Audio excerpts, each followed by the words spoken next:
Novo fim de semana pela Europa. Vamos fazer um resumo do que foi este fim de semana nas grandes ligas: Espanha, Alemanha, França, Itália e em todo o mundo. Futebol aqui no Falso 9, vamos começar? Bom, vamos começar porque a verdade é que o mundo do futebol trouxe muitas novidades nas diferentes ligas. Teve Supercopa da Espanha, teve Football Association Cup, está rolando a Série A, que aliás está muito boa. E neste momento temos que dizer que vamos começar com a Football Association Cup. Alguns resultados que aconteceram neste fim de semana. O Arsenal venceu o Portsmouth por 4-1 e se classificou para a próxima fase. Lembrem-se que esta é a fase de 32 avos de final, 32 avos de final. Ainda tem muita coisa para acontecer na Football Association Cup, então ela continua se desenvolvendo porque também tivemos bons jogos. O Aston Villa venceu o Tottenham em um ótimo jogo por 2-1. O time de Unai Emery também se classificou, como destacamos, fazendo uma grande campanha nesta temporada. Os vilanos. O Chelsea também venceu por 5-1. O senhor técnico vindo do Racing de Estrasburgo estreou com goleada de 5-1 sobre o Charlton. Então, é assim que se classifica. E além dessa goleada que o Manchester City deu, 10-1, que também acaba se classificando. E como vocês estão vendo aí na tela, a estreia também de Semenyo.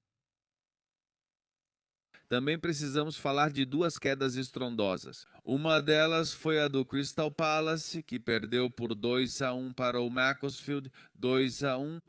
Acabou perdendo para esse time da quarta divisão. Vocês sabem que o Crystal Palace estava fazendo uma temporada muito boa. Campeão da Football Association Cup na temporada passada, desta vez foi eliminado nos 32 avos de final por esse modesto time da quarta divisão. Além disso, estamos falando de um jogão 3-3. O Newcastle acabou vencendo nos pênaltis contra o Bournemouth. Foi uma partida emocionante, gol lá e gol cá, 3-3, e nos pênaltis, na decisão, as Urracas acabaram vencendo. E para fechar na Inglaterra, vamos falar do Manchester United. O Manchester United, que por sinal todo mundo fala desse grande gigante adormecido que tem tido dificuldades. Já sabemos todos que Rubem Amorim saiu na semana passada, mas isso, na minha opinião, é um golpe duro, sem desmerecer o trabalho do Brighton, pois Fabian Hustler faz um ótimo trabalho lá. O alemão, que já está há várias temporadas com as Gaivotas, acaba dando o golpe de autoridade contra o Manchester United que precisava, ou essa vitória contra o Brighton que acaba perdendo iria servir para eles, e ainda está sendo muito difícil para eles criar jogadas, ganhar partidas, manter essa continuidade de bons jogos. E no final das contas, se fala muito na Inglaterra sobre o que o Manchester United está fazendo. Vamos pegar um voo rápido para irmos até a Itália, porque estão acontecendo muitas coisas na Itália.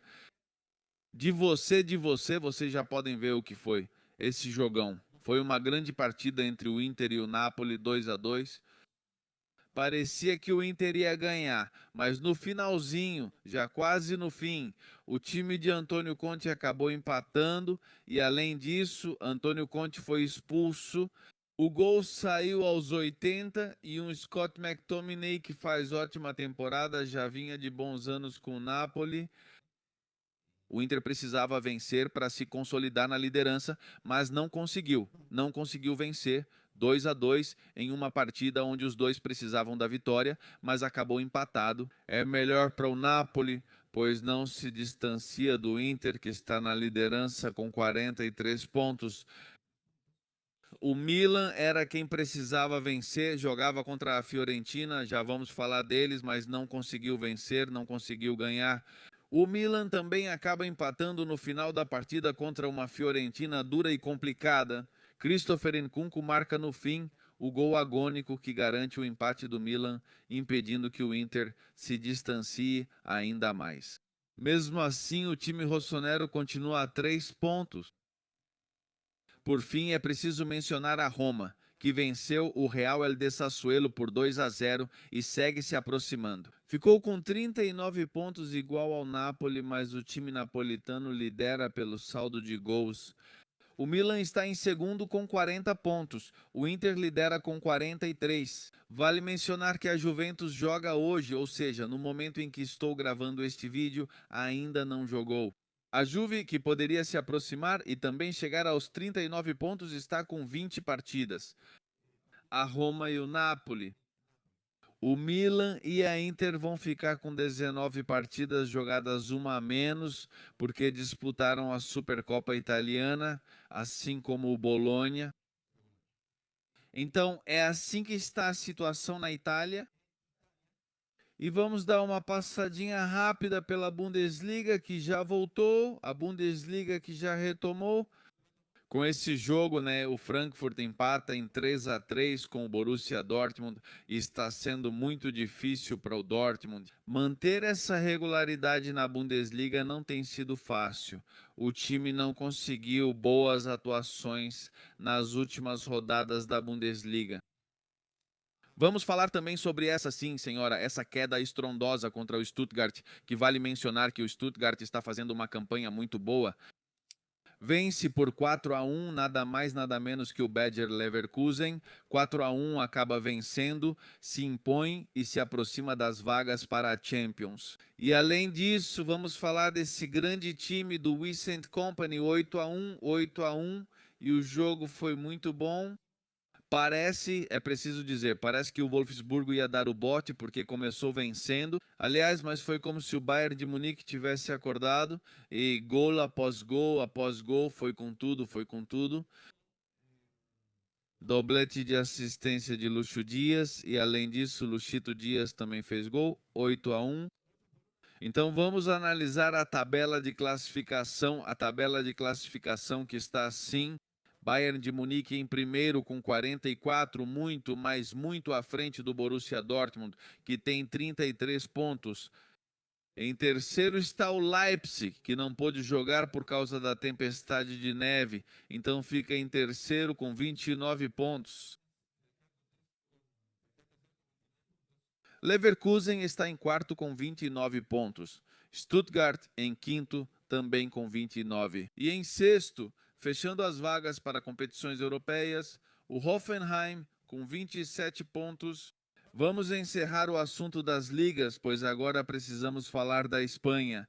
Vamos para a Arábia, porque lá foi disputada a final da Supercopa da Espanha entre o Barcelona e o Real Madrid. Quem acaba vencendo por 3-2 é o Futebol Clube Barcelona. Veja a foto que o Futebol Clube Barcelona publicou em suas redes sociais. Já declarado campeão da Supercopa da Espanha, sob o comando de Hansi Flick. Quero fazer uma pequena análise do que foi a partida, porque o Real Madrid, embora tenha tido dificuldades para começar o primeiro tempo, teve dificuldades durante todo o primeiro tempo, porque houve um domínio absoluto do Barcelona no final do primeiro tempo. Tente ser um pouco mais bom. O domínio também ocorreu devido à postura conservadora de Xavi Alonso. Além disso, tenho uma notícia sobre ele para o final. Mas principalmente o Real Madrid com Vinícius, com Gonzalo, com Rodrigo, que fizeram uma partidaça, principalmente o Rodrigo, isso precisa ser destacado, mas o Vinícius também. Preciso dizer que não entendi porque ele saiu, ainda mais jogando bem, e ainda foi vaiado. É importante destacar que, como Vinícius mostrou contra o Barcelona numa final decisiva, quando o jogador se destaca, assume a responsabilidade. Fez um dos melhores gols que já fez. Vinícius Júnior. No que eu pude ver do Real Madrid, a torcida não pode vaiar o Vinícius Júnior. E além disso, é preciso destacar que Gonzalo continua fazendo gols. Mbappé entrou nos últimos 15 minutos da partida, mas ainda não está pronto, ainda não pode oferecer o que o Mbappé normalmente oferece e por essa razão acaba não contribuindo muito para o resultado. Além disso, Álvaro Carreras desperdiçou uma das chances mais claras que teve no final da partida. Aos 90 minutos, destaco também o acréscimo diante de Joan Garcia, que foi muito bem. E vamos falar de Xavi Alonso. Acabou de ser anunciado que Xavi Alonso e o Real Madrid chegaram a um acordo para rescindir o contrato do técnico espanhol. Então ele não vai continuar depois de perder o título para o Futebol Clube Barcelona? E antes de dizer quem vai substituí-lo, substituir, Mr. Chip traz uma informação. Vejam, os jogos de Xavi Alonso foram 34, 24 vitórias, 4 empates contra o Al Hilal, o Rayo Vallecano, o Elche e o Girona, e 6 derrotas contra o Paris Saint-Germain, o Liverpool, o Atlético, o Celta, o Manchester City e o Barcelona. Hansi Flick tem 34 jogos, 24 vitórias, 4 empates, 34 jogos de Hansi Flick, 24 vitórias, 4 empates contra o Celta, o Betis, o Getafe e a Atalanta e 6 derrotas. As mesmas de Xavi Alonso, Mônaco, Osasuna, Real Sociedad, Las Palmas, Leganés e Atlético. Então isso deixa muito a desejar, talvez ele não tenha conseguido convencer totalmente. Também é importante considerar as diferenças entre os dois técnicos, principalmente na relação com os jogadores. Xavi Alonso não se relaciona bem com seus jogadores, já Hansi Flick tem melhor relação com sua comissão técnica. Então esse senhor vai substituí-lo, Álvaro Arbeloa vai ser o técnico interino. Não sei se será até o fim da temporada ou se vão trazer alguém, acho difícil. O que vocês acham? Me contem aí nos comentários. O que acham da despedida de Xavi Alonso do Real Madrid? O que acham desse título do Barcelona que foi muito bem conquistado? Jogou muito bem e é preciso destacar a partida do Rafinha e o gesto que todo o elenco teve com o Ronald Araújo, deixando ele como capitão. É um dos capitães a erguer a Supercopa após enfrentar problemas de saúde mental. Muito bem, me parece que o fim de semana europeu foi muito bom, a Série A está pegando fogo, o futebol inglês também está ótimo e vocês podem obviamente participar, comentar aí o que acham. O que vocês acharam da conquista do Barcelona na Supercopa da Espanha e da demissão de Xavi Alonso? Vocês acham que o Arbeloa vai se dar bem? Comentem aí, vamos ler suas opiniões. E obviamente a gente se vê numa próxima, muito, mas muito em breve. Deus abençoe vocês. Tchau, tchau.